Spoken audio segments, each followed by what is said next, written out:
Welcome to Leadership Comes Alive, brought to you by Leadershape Global. This is the show that will help you develop transpersonal leadership skills that improve business relationships and results. Learn to lead beyond the ego and bring about better performing, sustainable organizations.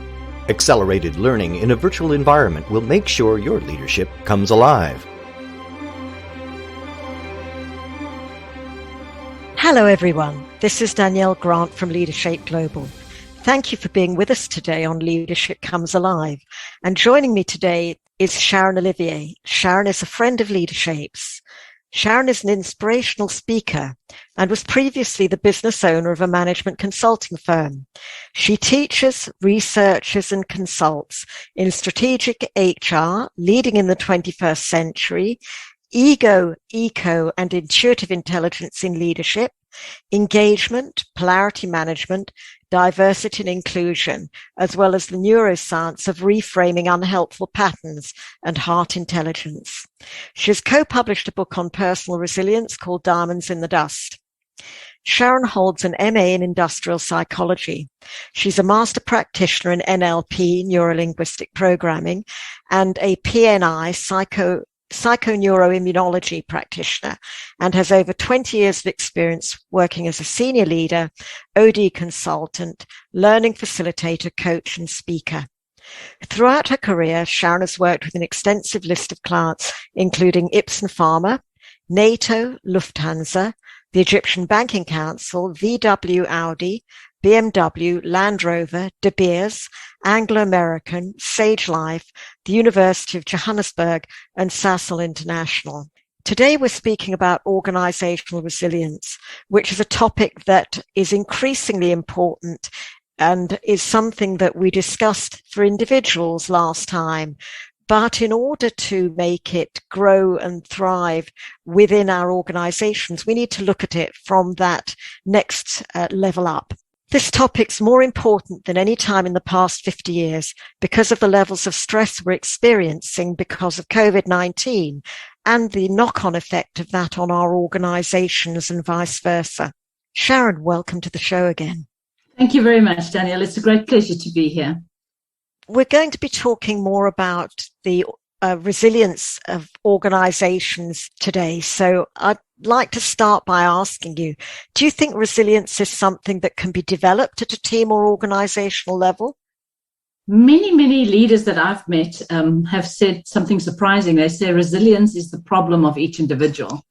You know, it's not up to us to fix your stress or your resilience levels. It's up to you.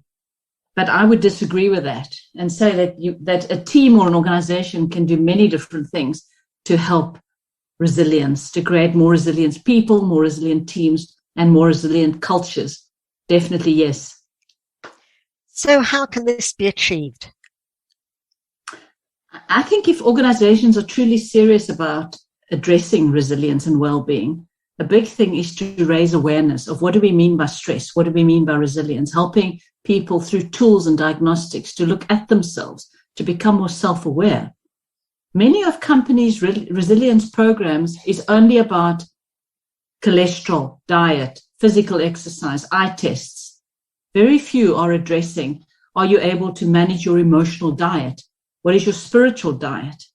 Your ability to be able to support your team members in terms of their resilience. So I think there's a whole other field, which is the more emotional side and the reframing skills that are very important at a team level. So I'd say raising awareness, building skills, providing support, like, for example, helplines, coaches in the organization, psychologists that can be there for individuals that are struggling with stress at the moment. And then in the culture of how meetings are run, there's a lot that can be done.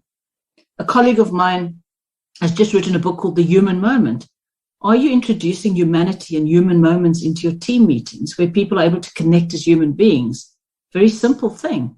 But are you allowing proper check-ins so that people can really just, and meetings where there's no agenda, where you can grab a phone, phone each other and walk and talk, or even on Zoom, have an opportunity just to speak about whatever comes up, whatever's on your mind. These are things that build resilience in teams.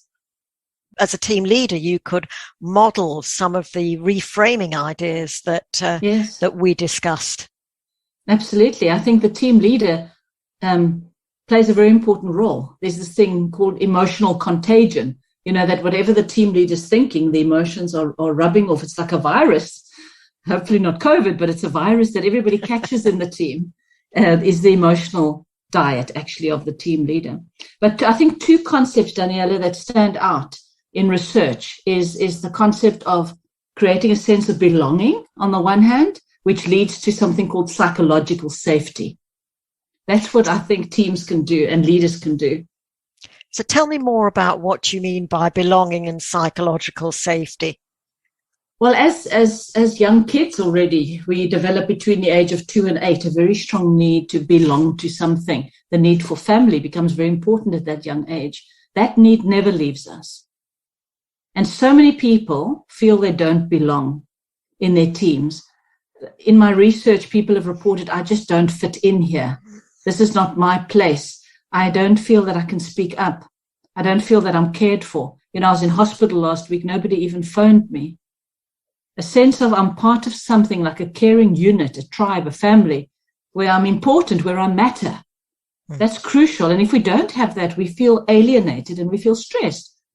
And so what a leader can do is create psychological safety, which means creating a culture or a space, a climate in the team where it's okay to be different and to speak your voice and to challenge other people and to bring your cultural difference, your gender difference, your thought difference, cognitive difference, and the leader to embrace that into the way he or she runs team meetings, asking different people to speak up and to share and to connect and to facilitate processes where everybody's voice is heard.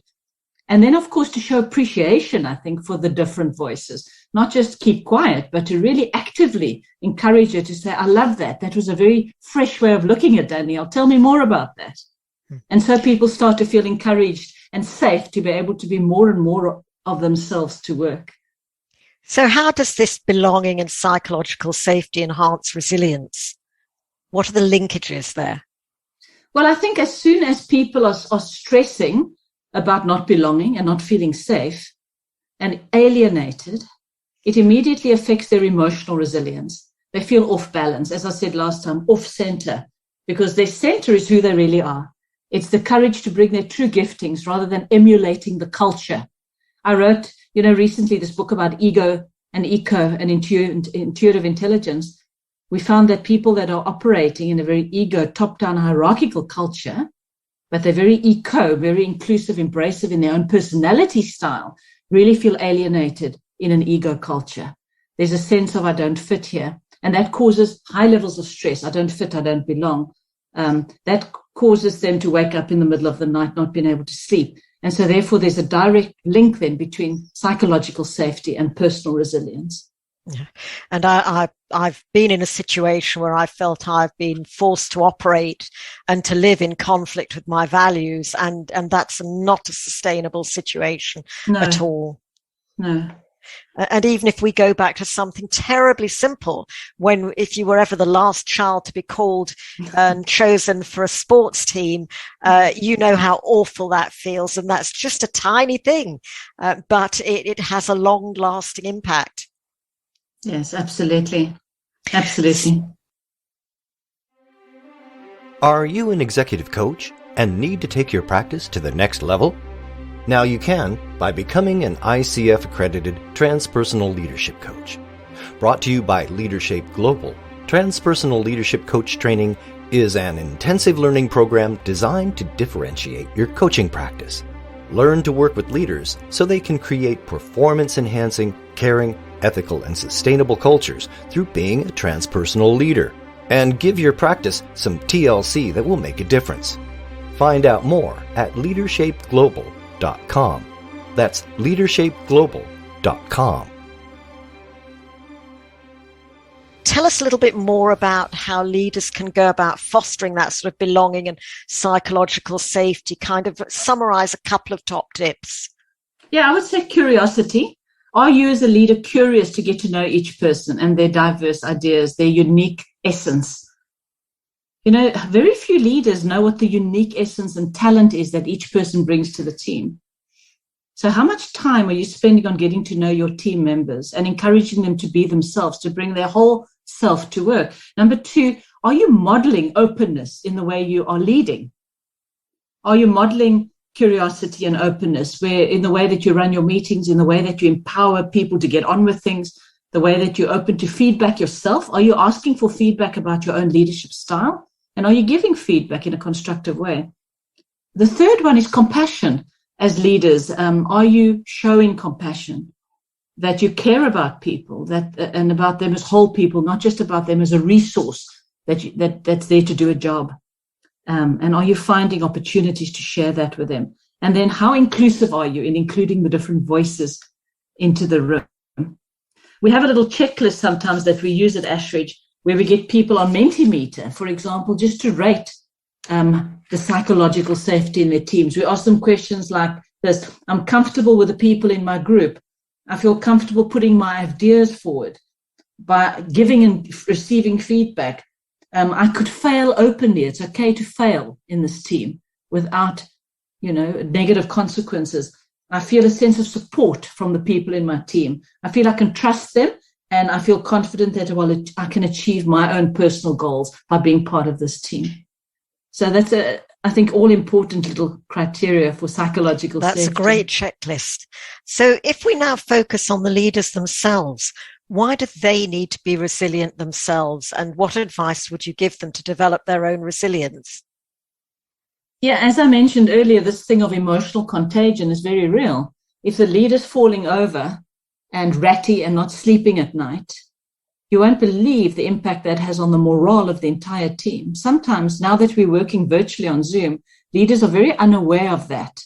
They don't realize that in this little screen called Zoom, their facial expression is amplified. That's all you have, is this little piece of data.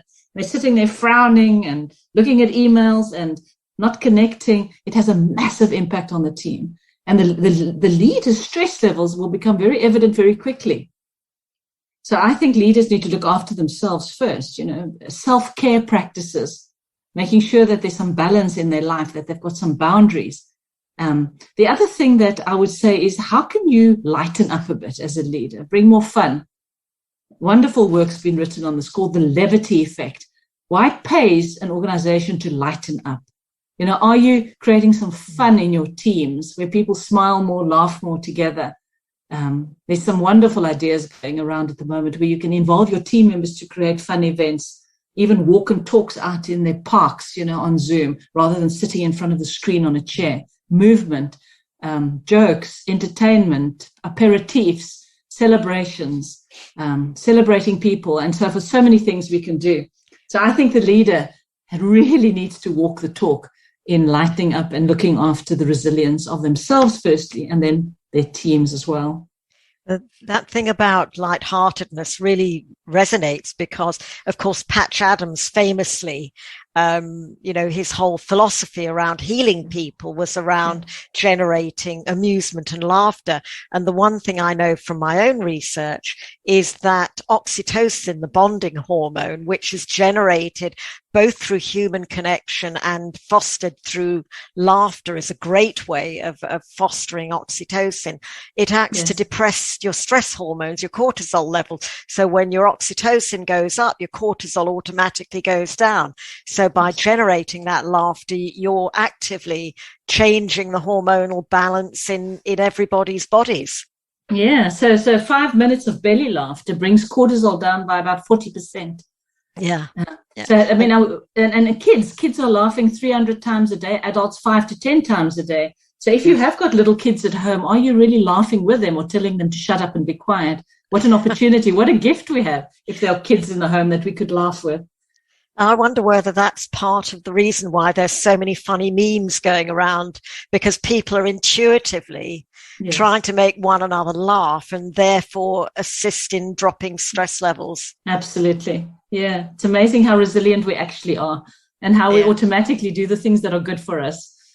I think quite often that's true. I think we sometimes force ourselves to fight our way through things instead of just saying, hang on, I'm going to have 10 minutes out and have a giggle.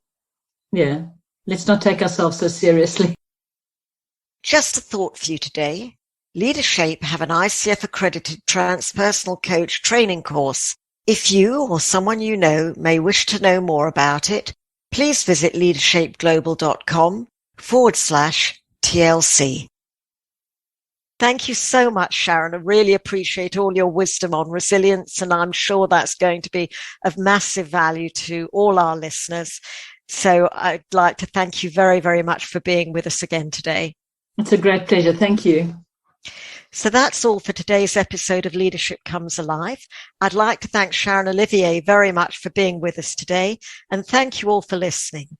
Until next time, this is Danielle Grant from Leadershape Global. You have been listening to Leadership Comes Alive, brought to you by Leadershape Global. Join us next time as we continue to explore transpersonal leadership skills that bring about better performing, sustainable organizations. We'll talk with you next time on Leadership Comes Alive. Visit leadershapeglobalcom